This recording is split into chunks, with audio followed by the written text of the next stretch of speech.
morning. Good to be with you on this beautiful Tuesday morning. I am so glad that you're joining me, and I pray that you have a great day. We are gathered together to look at the book of James, and I must say this has been a fun book to look at, and I really am enjoying this, and I hope you are too. As far as announcements go, I don't really have any. The birthdays, our next birthday doesn't happen until Thursday, so we have no birthdays today. Today is the 19th of January, so tomorrow is a big day in our country. There's the inauguration of a new president, and there's probably lots of festivities involved in that. So we continue to pray for all the leaders of our country during the middle of a pandemic. It's difficult. I was thinking about that. Of all the times to have an election and a transition of power right in the middle of a pandemic, people think that presidents and administrations have, incredible say over the way things go. But the United States is a large ship, and there's lots of people who get paid lots of money to figure out ways to move forward in the pandemic. And so those people are not going away. And so the new administration coming in will be able to have some influence on how things move forward. But basically it's no administration really can change the ship that much. I mean, that's basically the way it is. That's the way it is. So we will continue to pray that people continue to get vaccinations. I am in, some of you might be in 1B. If you're in 75 years or older, you're in a class called 1B. You are eligible to get a vaccination. You can sign up for that. I know people have signed up, they get put on a list, and I don't know when they're going to work their way through that list and find out when you can actually get the vaccination. But I've met a lot of people who've gotten vaccination. My daughter, who's a health worker, she's a nurse, got a vaccination 2 weeks ago, and then I think she gets another vaccination in a week or two. She had no side effects. The people I've talked to that have gotten the vaccination, I talked to a person who's an inspector at the Tucson Fire Department, and he, city of Tucson, and he got the vaccination. He said it was really painful in his arm. Of course, and if you've ever had the flu vaccine, you know it's pretty painful too. It's not just a shot, it's a pretty painful shot. So I highly encourage you to get vaccinated when it's time to get vaccinated. The more people that get vaccinated, then we get closer and closer to herd immunity. And basically what herd immunity is that the pathogen finds a difficult way to get through the population to infect somebody. It can find people and it can infect them, but because there's so many people, it brings the R naught below 1, and when the R naught's below 1, then the vaccine eventually dies out. It doesn't mean that people can't get it, but it means that when they do get it, they're not going to create this huge infestation of this disease throughout the population. It means it'll stay pretty isolated at a very small location, which is good because you don't want the reproducibility factor of this thing to be greater than 1, because that means it spreads exponentially in the population. You want it less than 1, it goes away basically over time. That's enough about the vaccine. And it's enough about politics and inaugurations and all that sort of thing. We are in the book of James. Let's see. We left off yesterday in the book of James, chapter 3, and today we're going to go to James, chapter 4. And chapter 4 about James talks about quarreling. And it's a very fascinating subject that we're going to get into today. And I think to start, let's just go ahead and read James, chapter 4, beginning at verse 1. What causes fights and quarrels among you? Don't they come from your desires that battle within you? You desire, but you do not have, so you kill. You covet, but you cannot get what you want, so you quarrel and fight. You do not have because you do not ask God. When you ask, you do not receive because you ask with the wrong motives, that you may spend what you get on your pleasures. This is a great section of Scripture. And I don't even know if we'll get through it all today, but we will do our best.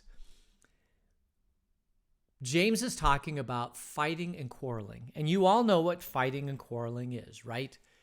When was the last time you had a fight or a quarrel? Can you think back to this morning or yesterday or whenever the last time you had a fight or quarrel in your life was? Now, fights and quarrels aren't bad. I'll say that just right off the bat.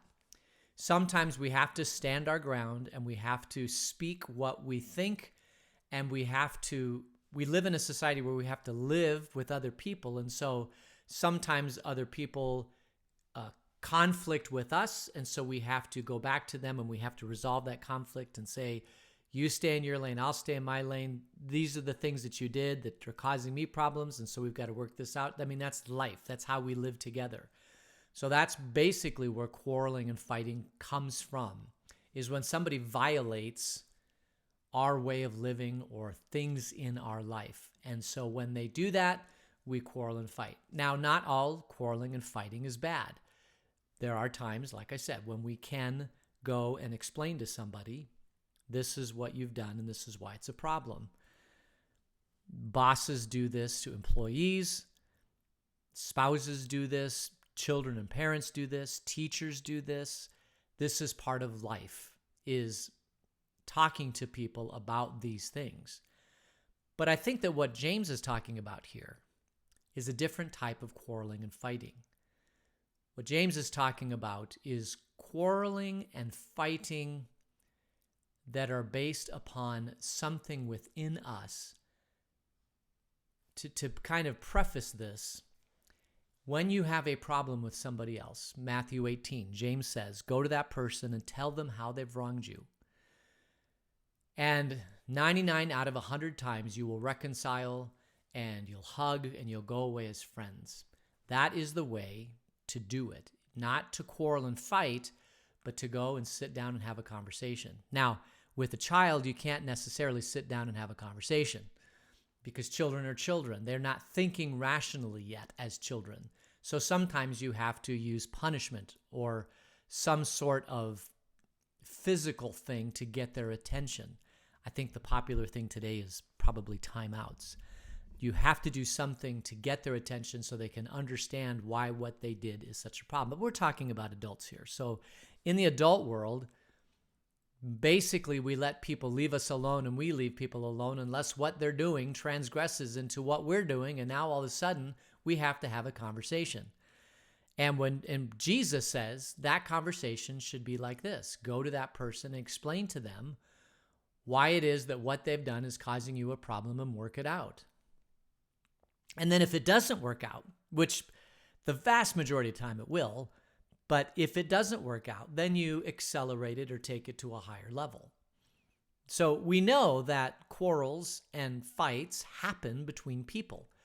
But what James is talking about here is quarreling and fighting that is more me-centered than it is kingdom-centered. Perhaps that's the best way to explain it. Quarreling and fighting that is more me-centered than kingdom-centered. And listen to what he says. Don't they come from your desires that battle within you? They're inward desires that are causing these quarrels and fights, whatever these quarrels and fights are. You desire, but you do not have, so you kill. Now, I can't imagine that any of you have ever killed anybody out of your own desire. It does happen. That is probably the main reason why homicides happen. Homicides happen because of jealousy, perhaps. That might be one reason. But another reason why homicides might happen is because somebody has something or somebody's done something that impacts what we can have in our lives. And so therefore we kill so that we can have more in our life. Now, Jesus did talk about killing and how he redefined it from the Old Testament. In the Old Testament, in the 10 Commandments, it says, thou shalt not kill. But Jesus took it one step further on the Sermon on the Mount. He said, you've heard it said, well, I'll show it to you. This is Matthew 5. He said, you've heard it said a long time ago, you shall not murder, and anyone who murders will be subject to judgment. But I tell you that anyone who is angry with a brother or sister will be subject to judgment. Again, anyone who says to a brother or sister, Raka, is answerable to the court. And anybody who says, you fool, will be in danger of the fire of hell. This is This is the language of Jesus. Basically, you should not murder somebody, and murdering somebody is basically belittling them, sometimes being angry with them. Those are the things of which murder are consisting of. And so, when we're talking about here in James about murdering, sorry about that. What causes you desire but you don't have, so you kill, you covet but you not because you want, because you quarrel and fight. We are talking about a broader sense of just murder by itself. We're talking about murder in the sense of a Christian person in the kingdom of God, which is basically don't belittle people, don't necessarily be unnecessarily angry with people, that those types of things also fall under the category of murder. So it's not just killing. You desire but you do not have, so you kill, you murder. But you get angry with them, you belittle them, you do all the things associated with killing that Jesus talked about. Now listen to this. You covet, but you cannot get what you want, so you quarrel and fight. And I guess I wanted to spend a lot of time on this whole coveting thing. The interesting thing about the 10 Commandments is that most of the commandments are outward things that we do. But some of the commandments talk about issues of the heart. For example, honoring your mother and father. That is something, it can be a very physical thing, right? If your parents tell you to do something, you honor them by doing it. But it's also an emotional thing, a thing of the heart, where honoring the mother and father is basically placing upon them the honor that they deserve. It's a thing that we do. We honor them. Another one of the 10 Commandments is do not covet. Do not covet thy neighbor's. Well, and I have that one also here. Let's see if I can find it. Exodus 20, verse 17. You shall not covet your neighbor's house. You shall not covet your neighbor's wife, nor his male, nor his female servant, his ox or his donkey, or anything else that belongs to your neighbor. That's what coveting is. Now, why is this a 10 commandment? It's like, why? Most of the 10 commandments, matter of fact, almost all of them except for a couple, like do not bear false witness, do not steal, do not kill. These things are basically affecting our neighbor. But this one in Exodus 20 has nothing to do with our neighbor. By coveting your neighbor's house, how does that harm your neighbor? Or coveting your neighbor's wife or servants or his donkey or anything else that belongs to your neighbor. Like, how does that hurt the neighbor? I have a neighbor next door. He's putting in a pool.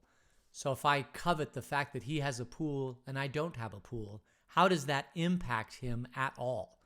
And the answer is it doesn't. Because this particular commandment of the 10 Commandments has nothing to do about our neighbor.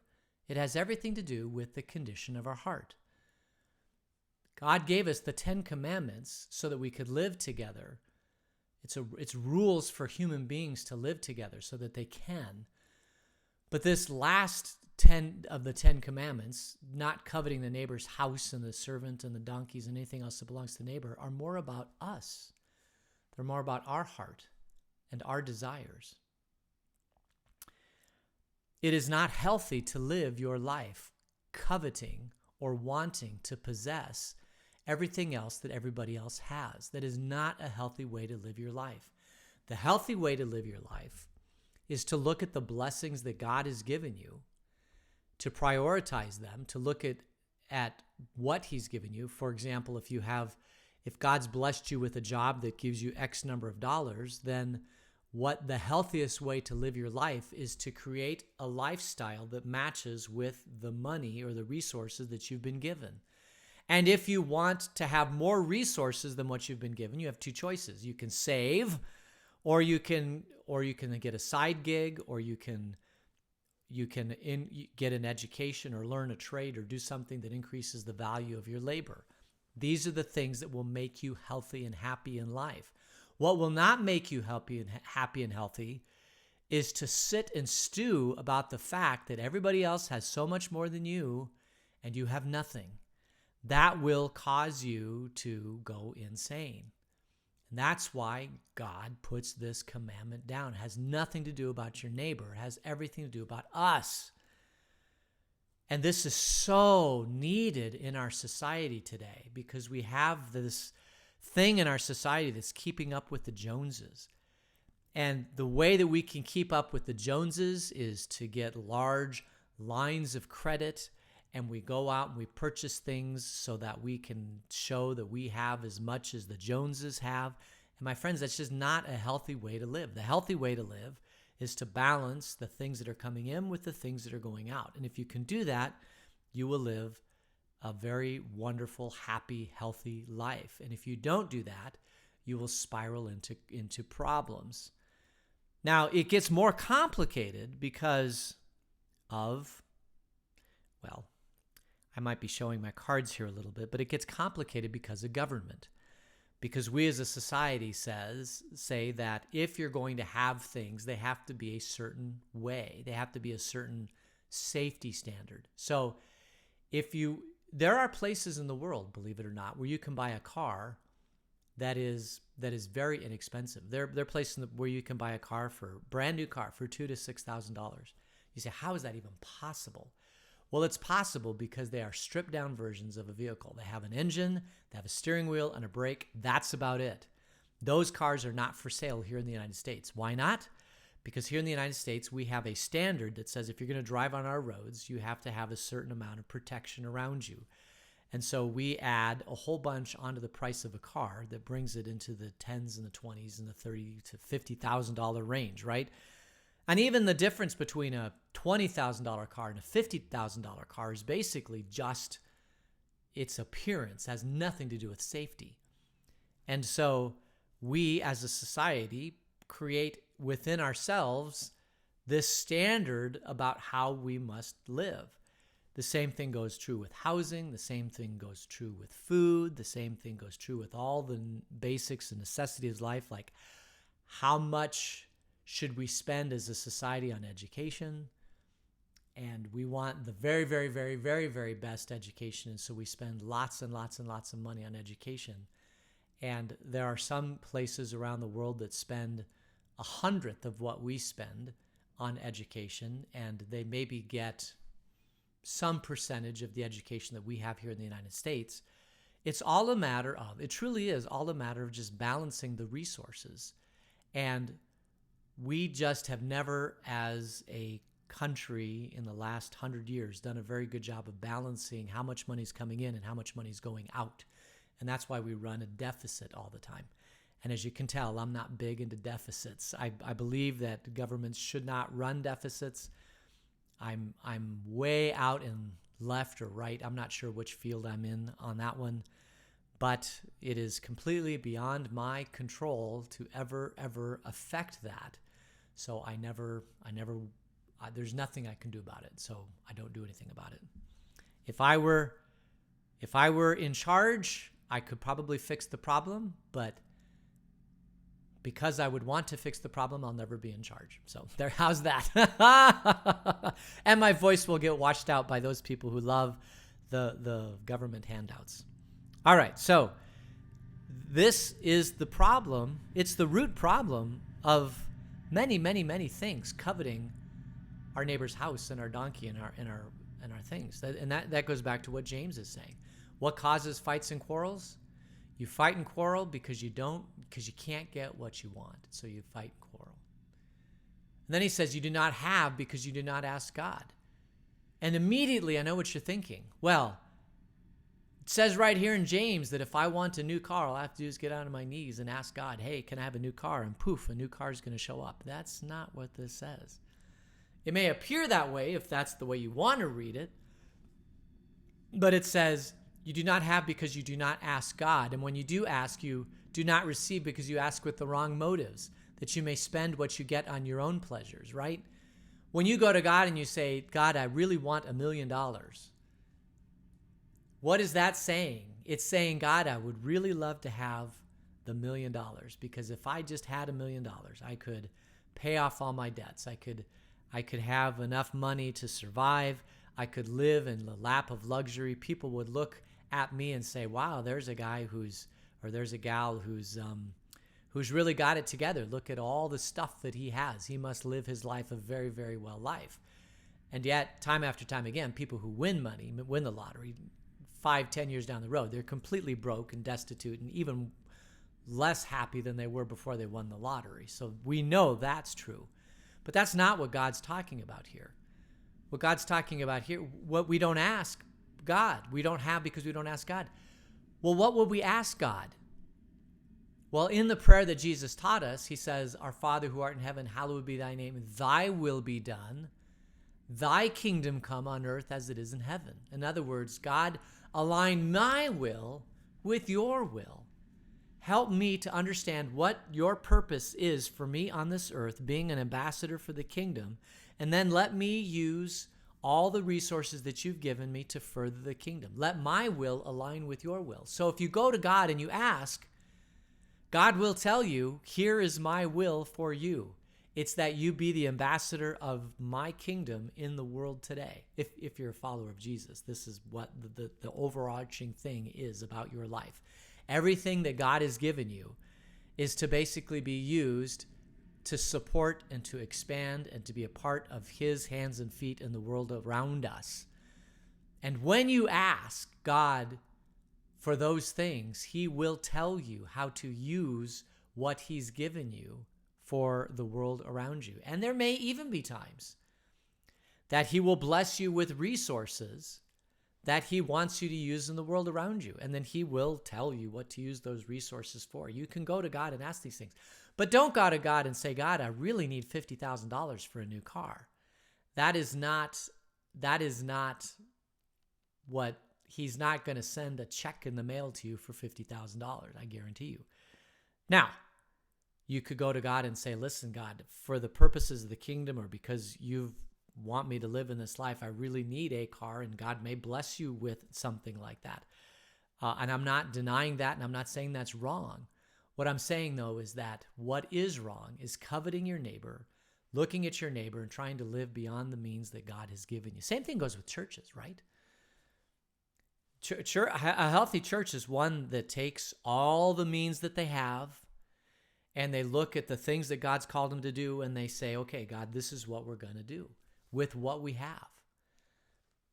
That is, and every church can do that. The churches that get into financial trouble, right, are those that covet what other churches are doing. And they say, these are the things that we have to have in order to keep up with the Joneses. And so they don't get those resources, and so they'll go into debt, or they cause problems or anger or fighting or quarreling or all that sort of stuff. A church is simply a collection of Christians that gather together under a mission. Ours is to make loving disciples so that we may be a life-changing connection to Christ in our world. And so all the blessings that come into the congregation, we take a look, we evaluate those, and we use them as best as God's called us to use them. That's basically, and falling into problems of a church are basically when you don't make the hard decision of how to reconfigure or restructure things so that you can live within the means that God has given you. That is what makes churches happy and complete and healthy, and gets rid of fighting and quarreling and all those things. I mean, in your life, it's the same thing. If you have a family and the husband and the wife come together and they're overspending, they're going to quarrel and they're going to fight. And what are they quarreling and fighting about? Because they want more than what they've been blessed with. And so these are the things that cause quarreling and fighting. And if you go to God and you ask him, he's not going to give you a check. He's going to say, here's what I've called you to do. Now go do it with the resources that I've given you. This is such good advice from James. What causes fights and quarrels? It comes from our own desires. Quarreling and fighting at its root is about us. It's about us not having what we want. It's about us not getting what we want. It's about us not getting our own way. It's about our motives being more about us and elevating our position and power and influence in the world around us as opposed to Jesus. And if you put Jesus at the center, put Jesus at the hub, or you put Jesus as the main thing and the kingdom as the main thing, it completely changes our thinking from what can I do to make me look good? What can I do to have my life be pleasurable and all those things to God? How am I going to use the resources you've given me so that we can further the kingdom together? Let me be your hands and feet. When that's the center, then it doesn't matter what you have, because you can always turn it around and use what you've been given to expand the kingdom, right?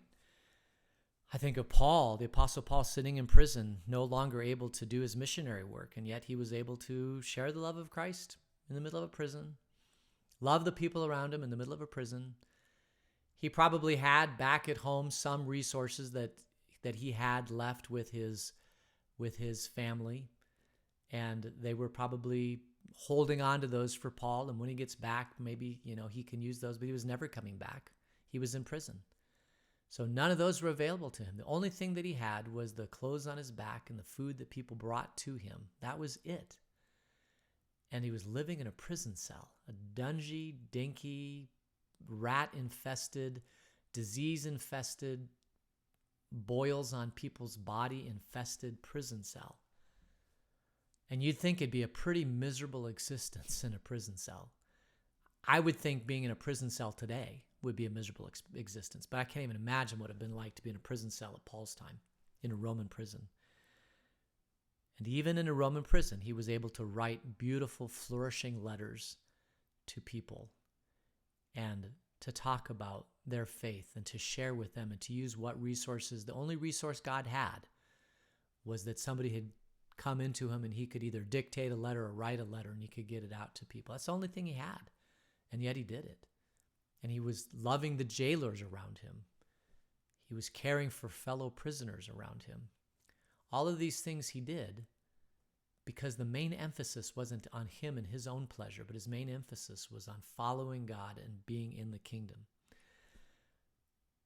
So submit yourselves to God is a good title of this in James 4.